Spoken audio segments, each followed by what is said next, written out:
Okay, this is now tarot lesson number 104. And there are 3 sections today. One, a quote from an architect, which is interesting because it gives you the idea that you can add to your tarot understanding from all over the place. It's not just confined to reading books about the tarot, and I'll tell you that. Then we look at Evelyn's question. She is in the habit, or has been in the habit, of picking 3 cards a day to know today's message.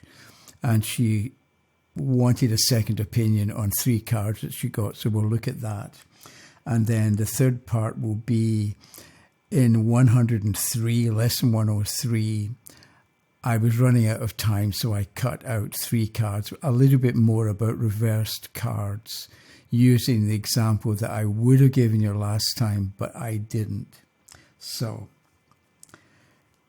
point number 1 is, this is a quote from an architect by Anna Liu. She's now in London and part of an architecture company. And I read it, I saw the headline of an article, and the headline read, "Relying on a machine cuts you off from the ability to think intuitively." And maybe it was the idea of intuitively, thinking intuitively caught my attention, because people, I've spoken before about intuitive readings and maybe what doesn't work with them, or how to be careful with intuitive readings. But this point, and that I think is an interesting thought, if you rely on a machine. She's talking about using artificial intelligence for designing buildings and designing environments and so on. So I read the article, and the point is this. She says, hands, I have to read it, hands are very intuitive, and they lead you to much more interesting answers than if you were to rely solely on AI, artificial intelligence. And that struck me. Hands are intuitive. So, what does that have to do with the tarot? We've got cards, and what do we do with cards? We shuffle them. Our hands are automatically involved in shuffling. And so, maybe there's something about the tarot. And how does it work? Because we automatically introduce an intuitive element, because I'm thinking that the intuition is the inner part of you that knows everything, or that has a connection with total understanding. So by shuffling cards, we are in some way putting what is known already into the card or into the deck. And so you maybe take the top 3 cards, or maybe what you do is you lay them out and you're going to pick 3 cards. You do 1, 2, and 3. And so the hands that are intuitive are involved in the selection of the cards. So because the intuition knows the answer, it's going to guide you're going to automatically pick the card or cards that point you in the right direction, or that give you the answer, or that give you the beginnings of an answer, depending on what the question is. So it's just a point that hands are intuitive, according to Anna. And I agree. Okay, so Evelyn, she picks 3 cards a day to know what's today's message. And so she got the Hanged Man reversed, the Magician reversed, and the 9 of Coins. And she wasn't quite sure what to do with it, because it may be to what today's message is, but she's kind of stuck or not happy particularly. She wants a change of job and a change of location in England. And so she was thinking that maybe these 3 cards in some way can give her an idea of what to do or how to go about improving her situation. So, if you turn 3 cards, remember the tarot can also be considered as fortune telling. So why don't we pretend that we're fortune tellers And so you look at these three cards. So what's tomorrow's message? People are stuck. People have got no idea on what to do about it, and they just want to enjoy what they've got. And that's a kind of fortune-telling way of looking at the hangman reverse, because the hangman is suspension and delay, and things don't happen. So people are stuck. People don't have any idea what to do, or people are bored, or people are in a situation that they feel they can't change. There's all sorts of different ways of expressing the idea that people are stuck. So you think about that. Pretend you're a fortune teller. And then with the magician is ideas and creativity and imagination, but it's upside down. So people have no imagination, or people can't figure out what to do, or when they come up with a good idea, they forget it. And that's another way of looking at the idea of the magician upside down. And then the Nine of Coins. This is somebody well off and they're enjoying what they've got. So people just want to use what they've got and don't want to have anything new, for instance. So these are the three cards that Evelyn got. And so we could look at each of these three cards as a building block for her to build a new future, a better future. So we can then look at the hangman reverse as a building block, but it's upside down. So it's a building block, but she needs to fix it. So maybe she needs to become more patient, or I don't quite know what more to say about that. Also, the magician can be a building block as well. But maybe she's got ideas, or she's going to discover that the ideas that she's got right now aren't going to work, because the card is upside down. So it's a kind of indication it's time for a rethink about her direction, or how she's going to go about getting to wherever she chooses that she wants to go. And then you've got the Nine of Coins. So maybe that's an indication she's actually got more going for her than she thinks at the moment, or that she gives herself credit for. So, at the same time, maybe we look at these three cards and think the first card was the hangman reversed. Maybe the hangman reversed is the problem, the basic problem, and that's why the magician is reversed, and that's why the Nine of Coins is upright. So that's one way of looking at this three-card spread and trying to figure out what's going on.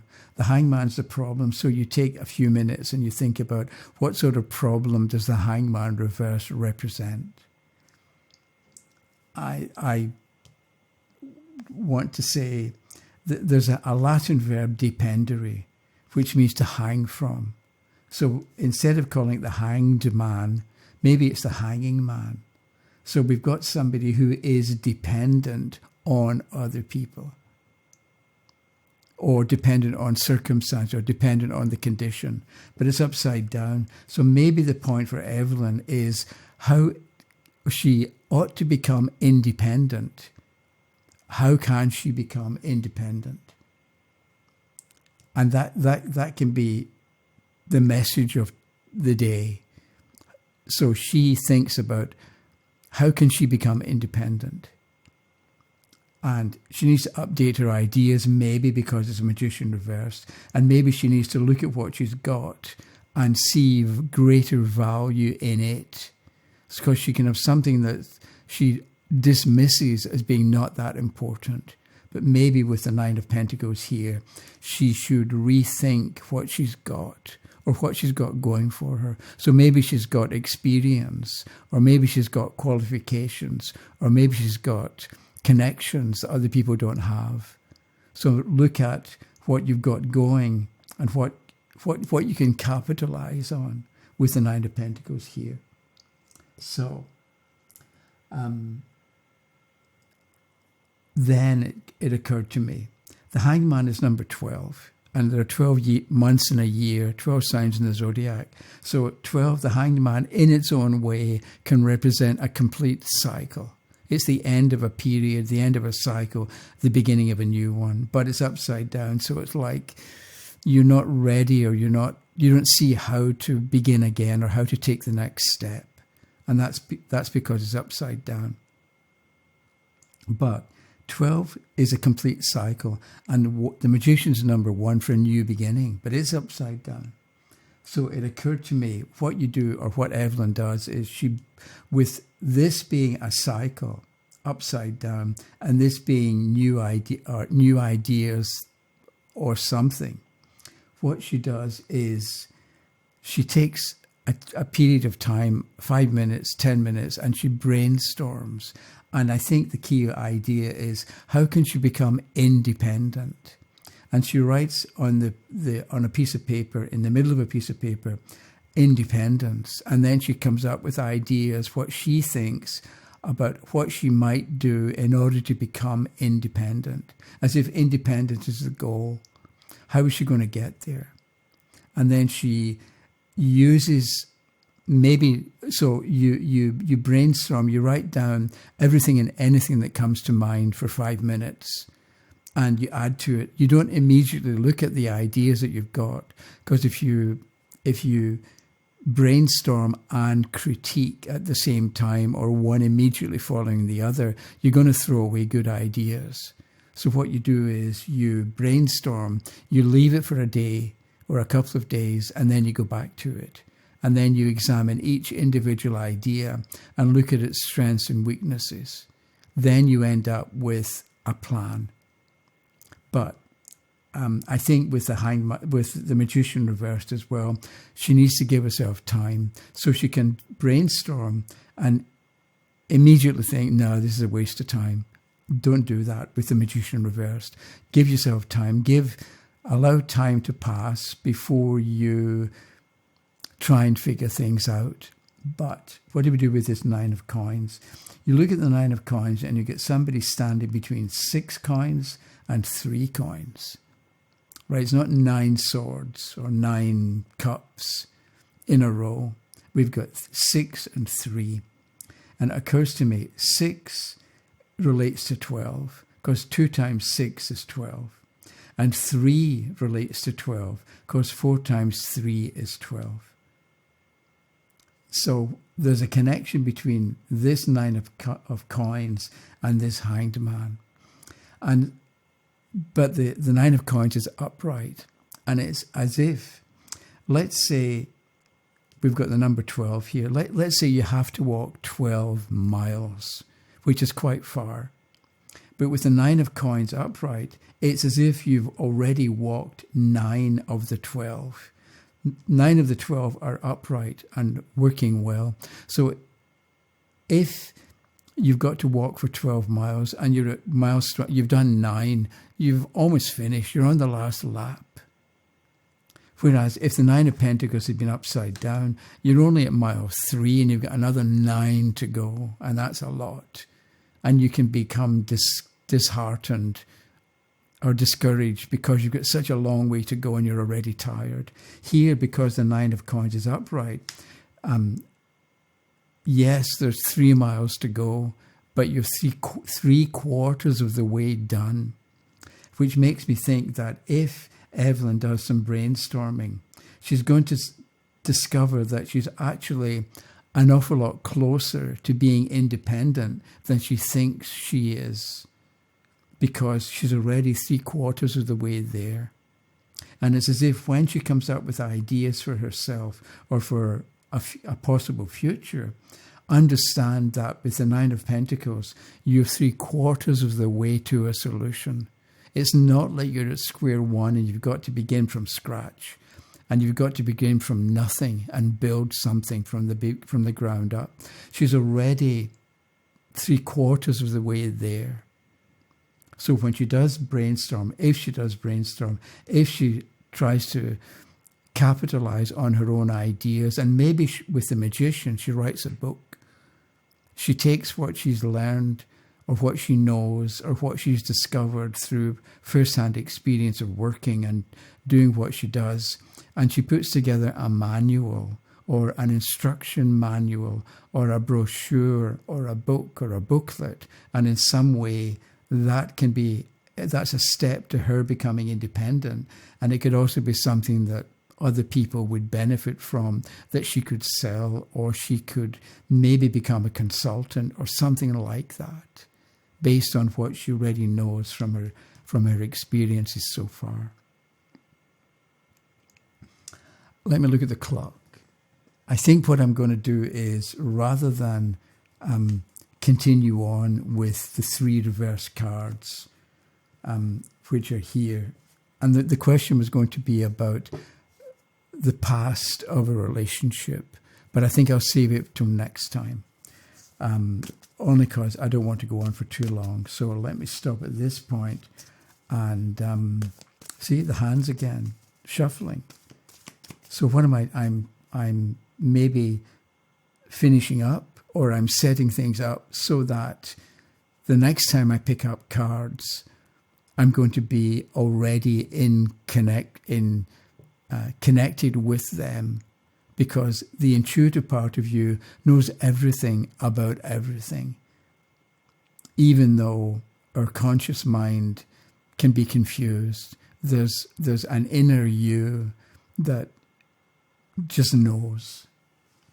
So let me at this point stop. So one person last time asked for something about court cards, but 2 people asked about reversed cards. So if you want me to do something about court cards, leave a comment.